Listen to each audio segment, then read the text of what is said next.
I think we're live, Erin. Hi guys, welcome to Leftover Cake Chat. It's Sunday morning, Good right at 10 morning. o'clock. Kristen and I are here with you. Good morning. I hope you can hear Right, me. barely. Kristen, you gotta yell. All right, well, we're gonna start with cheers. So here's to Sunday morning and Leftover Cake Chat.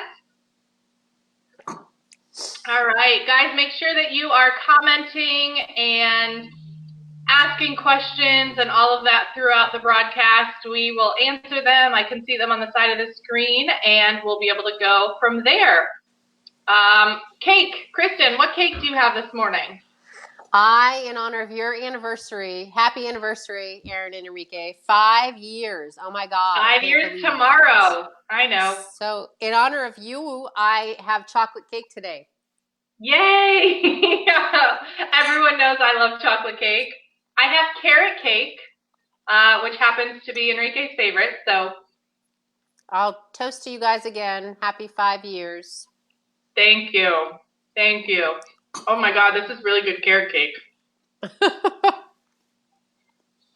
Kristen, you just take over. I'm going to sit here and eat this all. So, we're talking about bridal party and the roles that bridal parties play. And if you ever make me watch that movie again, Erin, oh my God, that movie was terrible.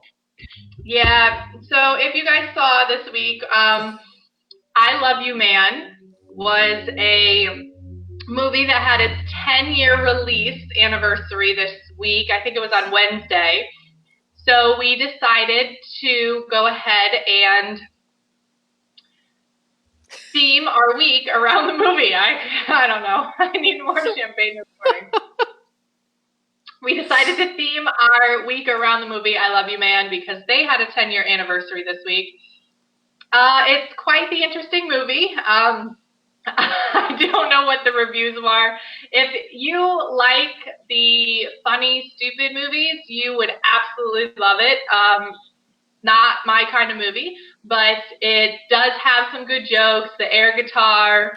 But basically, it's about your bridal party and picking who's going to be in your bridal party, the size that's going to be in your bridal party, friends versus family, kind of all the struggles that people go through when they're trying to pick their bridal party anyway. And Kristen, we tried to do a lot of the posts this week, just some educational information about bridal parties. Anything you want to throw in? I know I have a few stories. Yeah, I think it's hard. I know you talked about this week when you have only like 40 or 50 people at your wedding and you're trying to pare down your bridal party. When you have, 12 people in your bridal party, it takes away from who's sitting in the audience, who's sitting at the ceremony. It's hard. I've had people that just say, I'm only going to have a best man and maid of honor because I'd have to have half of the wedding as my bridal party. And it's hard because a lot of people don't live next to each other anymore. If you're having actual childhood friends, and let's just say, I know my best friend lives in Boston, so for me, it would be logistically hard for her to plan things. Sometimes we have people that live in other countries now in bridal parties, so time differences and just cultures and everything make it super hard. And you have to assign roles. People are busy enough in their own lives, and most of our clients obviously come to us because they are busy passing things off to their bridal party who probably haven't planned a wedding before, or I'm sure they've been a bridesmaid or a maid of honor, but it's hard. It's hard for people to balance that just as another job. So we end up taking on, I think, a lot of the roles that bridal parties typically would take on for our clients because of that very, time constraint. Um, don't leave it up to family and friends because they also are, wanting to enjoy the wedding, and it ends up being their wedding and not your wedding. And that's where some conflict comes in, which the roles of the best man and maid of honor are to help avoid conflict, but we all know how that goes. And I think, too, you have to kind of consider, good morning, Gail. Good morning, Laura. I can't see who else is here, but I see that there's more people here. I think you also have to consider kind of the personalities of the individuals that you're putting in as these positions that are, supposed to be helping you and avoid the conflict. Because if you have people that are going to take control, or people that never follow through, or people that, cause a lot of drama in their everyday life, they're going to put that into your wedding too. I do have to say, I think on a personal note, I think it's really important to try to include, good morning, Larissa, try to include family versus friends, if at all possible. If you've been friends with somebody for, for years and years and years, then absolutely. But I know personally, I was in somebody's wedding when I was in college. And I literally, all this morning when I was brushing my teeth and going through it, I was trying to think of her name. And that is the saddest thing, because her name is Stephanie. Can't remember what the groom is. I used to hang out with them all the time when I was in college, and I was in her wedding. It was a cute wedding. I had a yellow dress on. I remember that. I don't remember anything else. And when she's looking back at her pictures, she's probably like, man, who is that girl? So try to include either family or friends that you've been with for a really long time, because you're going to be looking back on those pictures forever. And if you just lose touch with somebody because you've been friends with them for a couple years, it's kind of interesting. But another good point I was going to make was, Kristen and I obviously don't like being in front of the camera. We're here with you guys every Sunday. We make it work one way or another, but we're really the behind the scenes kind of people. And kind of take that into consideration, guys, when you're asking family or friends to have their kids in your wedding. Kristen, how many times have you had to go to the aisle to try to get a kid to keep walking, right? All the time. So you end up being in the pictures.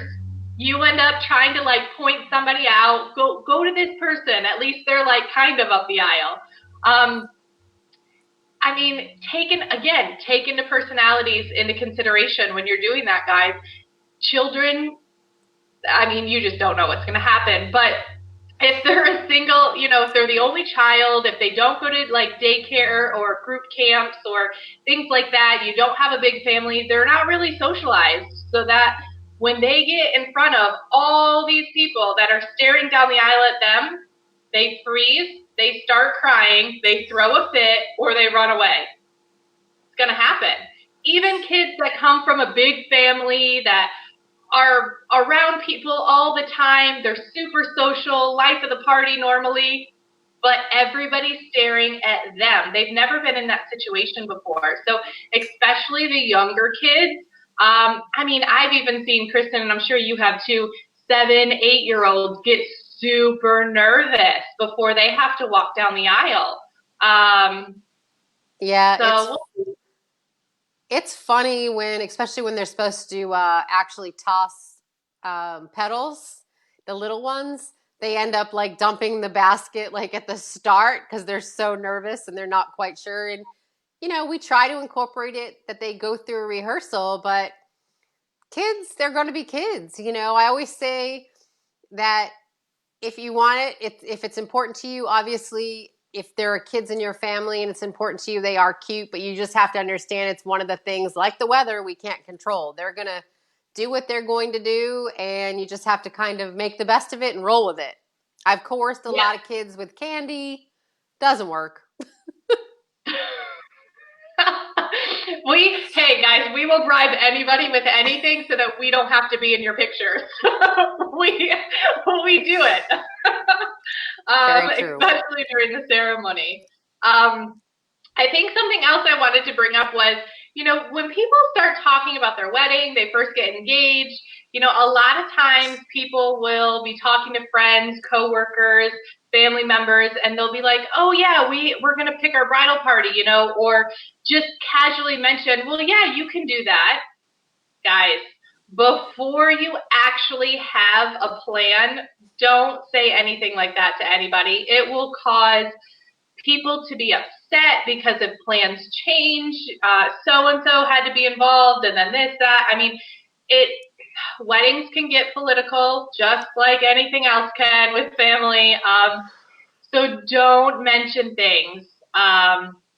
before it's actually finalized. And Kristen, I have to say, I don't know if you can see the comments. We just got one that said perfect video and audio this week. So, woohoo! I think we're month 2 now. We might be getting it right. I'm not moving because every time I move, everything goes blurry. So I'm going to probably not be able to move from my position for like 2 hours after this is over. That's so funny.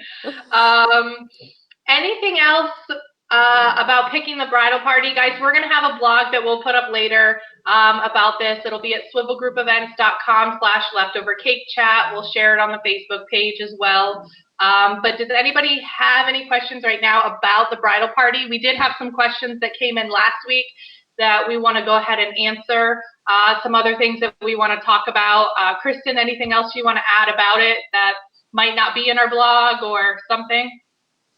I just think, just to touch back on what you just said, if you can ask everybody at the same time, if at all possible, whether, between Zoom and Go Live and everything else that's, here online, get everybody on a conference call. The last thing you want to do is hurt someone's feelings because they find out on Facebook or social media that they've been asked for a wedding and this person feels slighted or feels like they were, the B team, so to speak. It's like the B invitation list.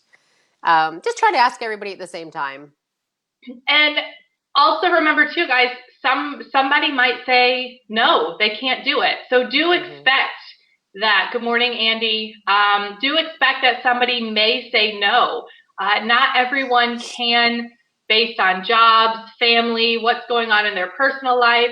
Just because they say no, that they can't be in your bridal party, it may be financial reasons. They may have stuff going on in their life that you're not 100%, aware of. People don't necessarily share everything. So if somebody says no, they can't be in your bridal party, don't take offense to that.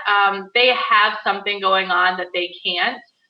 Just keep going. Either get somebody else, or maybe it works out because you had an odd number on your side anyway, whatever the case may be. Just don't take offense to that. Don't get upset by it because, things like that can happen. I think too that, sorry, Erin. I just think too that, it doesn't have to be equal on each side anymore. That kind of went away. So if you have 2 people and your fiance has 5 people, or if you have 5 people and he has 2 people, don't just ask people to ask people because it is expensive. They're taking time away from their own lives. They have to travel. They have to buy dresses. Maybe they don't have to travel, but buy attire, take maybe time off from work. So again, just don't take offense over it. Well, and not only that, the bigger your bridal party, the more expensive for you too. So right. Remember that. Expenses all around, especially when it comes to a wedding. More bouquets to buy, which leads us to my next huge pet peeve. And and I'm going to actually write to Hallmark Channel because Hallmark Channel is loaded with wedding movies and they never have the brides hold their flowers right. Flowers to belly buttons, ladies. Come on. It is like Emily Post etiquette. Flowers to belly buttons. It's really simple. And ladies, the reason that is so many of you that get dresses that just the top half here has beautiful beading or pattern or something like that. You want to be able to show that in your picture. And if you're holding your flowers like right here, the whole top of your dress is covered. It looks like you have flowers coming out of your boobs. It just, the pictures just don't look right. So as Kristen said, you have your arm length, okay, I'm going to stop moving so I don't get blurry. But you have your arm length with whoever you're walking down the aisle with. If you have your flowers down by your waist, by your belly button, hands to your belly button. If you have both arms linked, you kind of have them a little bit lower so you're not awkward like this. Have them lower so you have your flowers down. And you can show off your dress, and it looks really great in pictures. So, yes, Hallmark Channel. almost every wedding movie I've seen. The flowers are wrong, the order's wrong, like they just don't get the wedding ceremonies right. Maybe I mean we do virtual planning, Kristen. So I I know. mean They should we hire us for each one of their shows. see we could be consultants for them. I mean, why not? It's pretty easy, right? But speaking of that, guys, I know we talk about these different topics off and on all week, and we try to do that so that way you can, get an idea of things that you're supposed to be talking about, things that you're supposed to be thinking about, help you with some of the little details that you might not know about. If you have a specific part of your wedding that you're just not sure of and you don't have a planner, but you need somebody to bounce some ideas off of, somebody that's done hundreds and thousands of weddings, which Kristen and I have done. We have the virtual planning through Swivel Group Events. You can schedule a call with us, 15, 20 minutes, 30 minutes, however long you want to spend with us on the phone, and we'll answer those questions. We'll talk through the specific scenario that you're in, and we'll give you the advice that not only is tradition, but best fits the scenario that you're in. Because we can talk, generics all the time, but there are always these special cases, and we've seen a lot of them through planning. So definitely look at that. It's swivelgroupevents.com. Click on the virtual packages. It's on the, what side is it? Left-hand side. Click on that, and then it'll take you into it. Just schedule a virtual call. We'll be able to talk those things through with you because we think it's really important that, you don't stress, right, Kristen? There's no stress. Well, there's not supposed to be stress. It's supposed to be fun. Yeah, we don't allow stress. We actually, in our sister company that's launching the Bridal Retreat, we create stress-free brides, and that is what it should all be all about. Just enjoy the journey, stop stressing, actually enjoy the process, because you're going to look back and boom, it's going to be over. So if you've got questions that are driving you crazy, just ask, reach out and ask us. Yeah, we'd be happy to help. Hello, Michaela. Thank you for joining us. All right, last thing I want to mention, Paw a Dice Pet Rescue in Key West. They are our sponsor pet rescue for the month. If you are able to donate, foster, adopt, please reach out to them. Reach out to us. We'll connect you. It is a great organization. I personally adopted one of my dogs from them. So definitely reach out to them, Paw a Dice Pet Rescue in Key West, Florida. Reach out and assist them however you can. All right, Kristen, I think we're going to wrap up for the week. Cheers to National Puppy Day. Yeah, yesterday, National Pup Day. All right, guys, we will see you next Sunday. Thank you for joining us, and check out our posts and stuff all week, and it'll give you a clue what the topic will be. All right, talk to you then. Bye, guys. Bye.